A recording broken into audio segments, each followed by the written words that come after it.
Bonjour et bienvenue à tous dans ce flash économique de ce mercredi 22 octobre. Et focus ce matin sur une annonce des plus attendues de l'année. C'est la présentation lundi des grandes lignes du projet de loi de finances 2015 devant les deux chambres du Parlement. Mohamed Boussaïd, le ministre de l'économie et des finances, a passé en revue les acquis mais aussi et surtout les objectifs à atteindre. Les chiffres à retenir donc, ce sont d'abord le taux de croissance prévisionnelle, plutôt optimiste. On évoque une évolution du PIB de l'ordre de 4,4% sur une base de déficit budgétaire, comme on peut le voir à hauteur de 4,3% du PIB, sur une base également d'un cours moyen du baril évalué pour sa part à $103. Par ailleurs, le budget de l'État devrait croître de 4,3% selon donc les prévisions de cette loi de finances.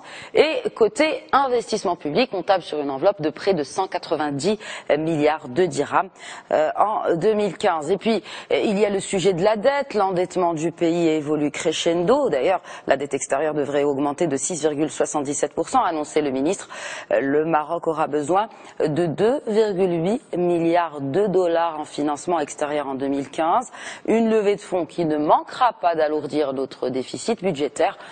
En même temps, le projet de loi de finances promet d'assainir les comptes afin de mieux accompagner la croissance économique. Alors, pour en savoir plus sur l'équilibre afin d'atteindre les objectifs de cette loi de finances, nous avons joint par téléphone le professeur Mohamed Karim. Il est professeur à l'université Mohamed V de Rabat et également expert international d'économie et de finances. On l'écoute. Pour l'année 2015, le projet de budget pour l'année 2015, et de toutes les façons, à mon sens, ne peut pas sortir cette logique de préservation des équilibres macroéconomiques et macro-budgétaires. Ça, c'est important, parce qu'un État fort ne pourrait pas se tenir debout avec des indicateurs plus ou moins fragiles.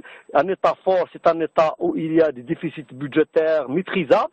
Un État fort, c'est un État qui maîtrise son endettement public. Un État fort, c'est un État qui arrive à financer ses dépenses par des recettes fiscales consistantes sans pouvoir impacter et toucher à la population. À mon sens, c'est bien, c'est un prérequis, c'est un préalable.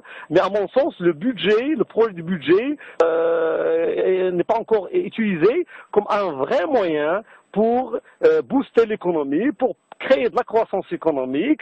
En d'autres sens, c'est que le projet du budget n'a pas encore été inséré dans la logique résultat. Sur le volet fiscal, parmi les réformes proposées, le texte du projet de loi fait référence à un élargissement de l'assiette fiscale. Les syndicats dénoncent cette politique du gouvernement. Ils lui reprochent d'affaiblir le pouvoir d'achat. Eh bien, pour savoir quels sont les impacts de cette réforme fiscale, nous réécoutons le professeur Mohamed Karim. Là, personnellement, ce que je reproche, c'est que les taux ils sont très élevés. Le taux réduit de 10% et de 20%, il est jugé élevé par rapport aux standards internationaux. Deuxième chose, c'est que la réforme de la fiscalité n'est pas une réforme isolée. Et c'est pas une réforme uniquement du taux. Effectivement, comme vous l'avez cité, c'est une réforme d'élargissement de l'assiette. Question qui se pose, comment on peut élargir l'assiette avec un secteur informel qui représente 40% du PIB marocain et qui est en dehors. Troisième chose, c'est que on ne peut pas mettre en place une réforme de la fiscalité en dehors de la réforme du système de compensation. C'est lié. Alors, si j'arrive à lever la main des subventions des produits de consommation, je pourrais par la suite appliquer un taux de TVA qui est faible. Et la TVA, il est au monde un impôt qui est injuste.